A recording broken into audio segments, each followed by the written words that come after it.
Federer, who else will play in his fifth Miami Open final later when he takes on defending champion John Isner? There was an upset in the women's final where Ashley Barty beat Karolina Pliskova in straight sets. She becomes the first Australian to win the title and moves up to 10th in the world rankings.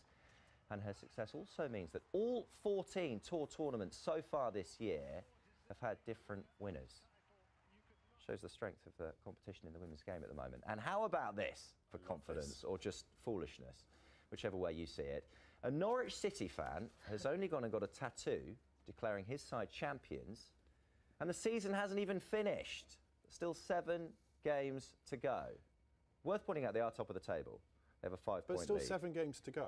Yeah. And also, because it's 2019, you can't easily turn that into sort of 2020, can you? You know? No, it wouldn't be an easy sort of like redo. Yeah. And we've also just shown his name, so everyone now knows Sean Hood. If you roll up his trousers, that's what you'll find. Pressure on. I don't think he'll mind a little bit of extra attention. Yeah, you know. let's put it on. Yeah. But still, I mean, he may live to regret that. But I like the confidence, though. We've got to admire the confidence. Yeah.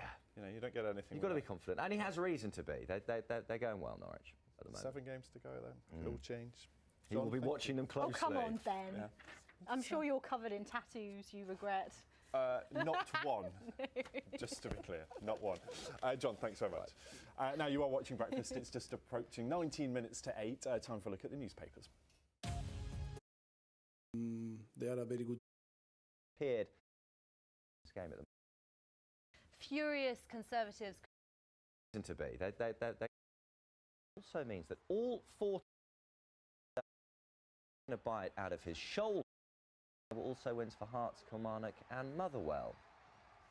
Now, how about this for dedication? England fly half Owen Farrell phoned his Saracens head coach 45 minutes before his wife was expected to give birth to say that he was confident that he would make his side's European Cup quarter-final. Needless to say, he didn't make it. Not that it mattered, though, as they thrashed Glasgow 56 points to 27. In his absence, winger David Strettle running in 2 tries as Sarri set up a semi-final with Munster in 3 weeks' time.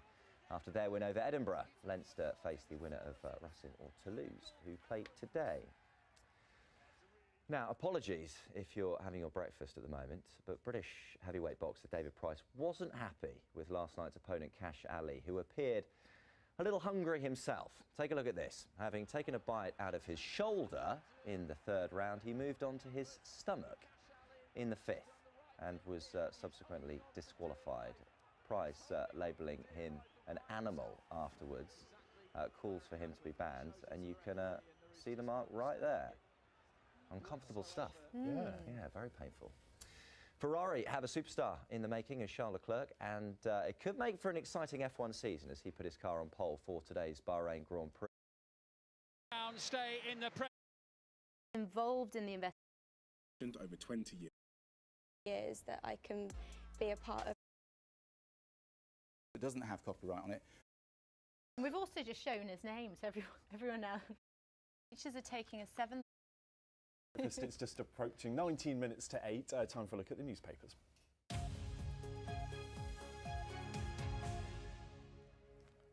Let's take a look at some of the front pages this morning. And unsurprisingly, Brexit is featuring pretty predominantly. The Sunday Times says the Prime Minister's cabinet faces collapse, with resignations expected if she calls for a snap election or backs a customs union with the European Union. Furious Conservatives could try to block a snap election bid by Mrs May. This, according to The Observer today. The paper also reports that teachers are taking a £7,000 pay cut at one school in London just to try and save jobs. In what it calls the final trap for Brexit, the Sunday Express says MPs could strip away the benefits of Brexit if Parliament votes to keep the UK in a customs union in the next round of votes tomorrow. Well, with us, technology analyst Dan Sodergren is here to tell us what's called his eye. Dan, morning to you. Now, we're going to talk about Europe for your first story, but this is, thankfully, nothing really to do with Brexit. It's about regulation on the internet. Absolutely, yeah. No, it's a no Brexit zone for the next little while. And this is about European law that's happening, and basically it's to curb, well, the idea of it with Article 11 and Article 13, as it's called. Those are the 2 controversial ones, aren't absolutely, they? Yeah. Very controversial. There's been marches in Germany and petitions all around Europe to try to stop this. Ironically, Article 11 and 13 were meant to be really good for kind of small, the creators of content, because it's all around copyright and things. But ironically now it's actually kind of pushing the other way, because it could mean that Google and other people have a lot more power. And so we've got to be a bit careful here when we start making tech laws. We've got to think about the second and the third consequences. I think it's a really well-intentioned idea.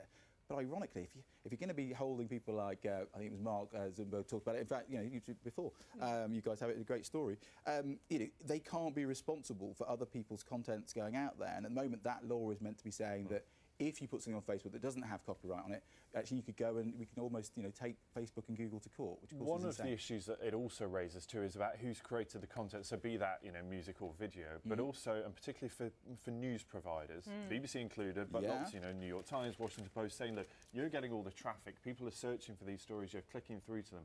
We don't get any of that revenue, and the likes of Google is taking quite a hefty profit from it. Well, again, I think that was the intention of it. The idea was to actually help, you know, other people that are creating content. But if you think about the really, really tiny people, as in like me and you creating content, and let's say we just changed something and created something new, we'd actually get told off. So who's the original creator? And that's what we've got to think about. Social media now means everyone can now create content. And if we're now going to say, actually, we're going to change the law, so we're going to stop this kind of content being created, we kind of miss the point of the internet. It's meant to be a free democratisation of stuff. So I think it was well-intentioned, but unfortunately, it may backfire.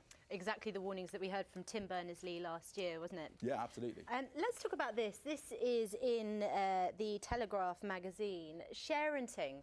Let's just remind everyone what sharenting is and why it seems to be so controversial in a marriage. Well, certainly it links beautifully in, doesn't it, to talk about, you know, the creation of content and these new laws, but actually it could be to do with more old-fashioned things like, are you oversharing on social media?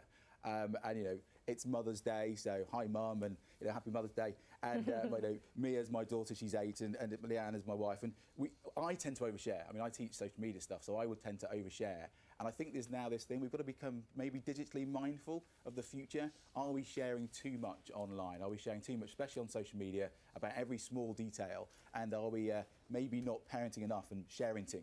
Are we doing too much sharing? And people do disagree, don't they, within relationships about how much they want to share of these things. And you do hear about sort of Instagram boyfriend, someone who has to take all these selfies of their girlfriend to upload and the rest of it. You know, people do have quite different views on their own privacy. Well, and absolutely right. You know, this is one of the things, isn't it? I have friends who's basically banned any kind of showing of their kids on social media.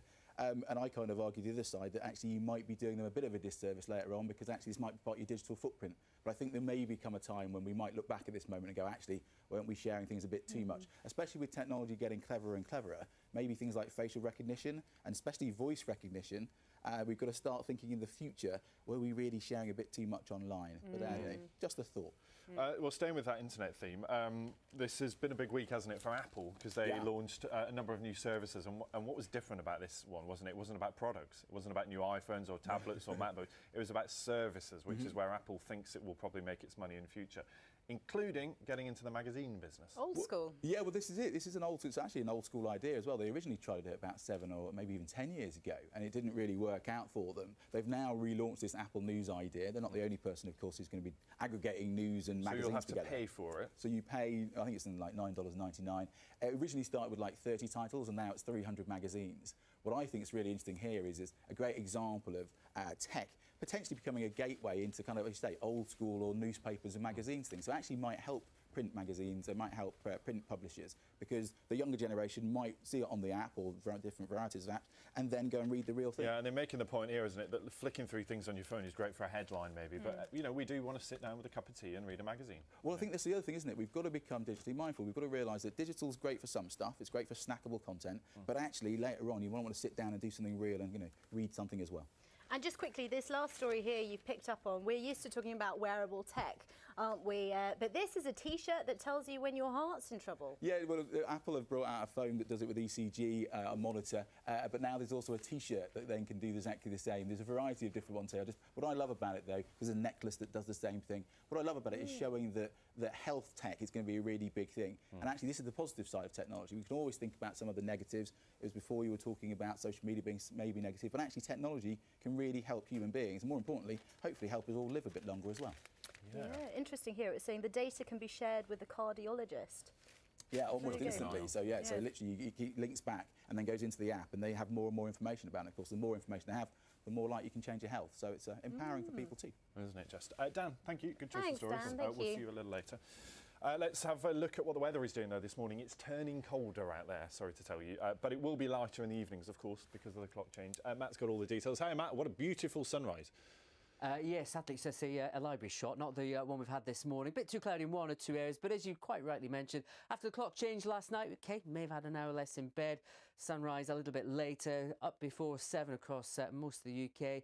But the sunset tonight won't be till between 7:30 and 8 o'clock, so lighter evenings will be with us. But as you've also mentioned, it's turning colder.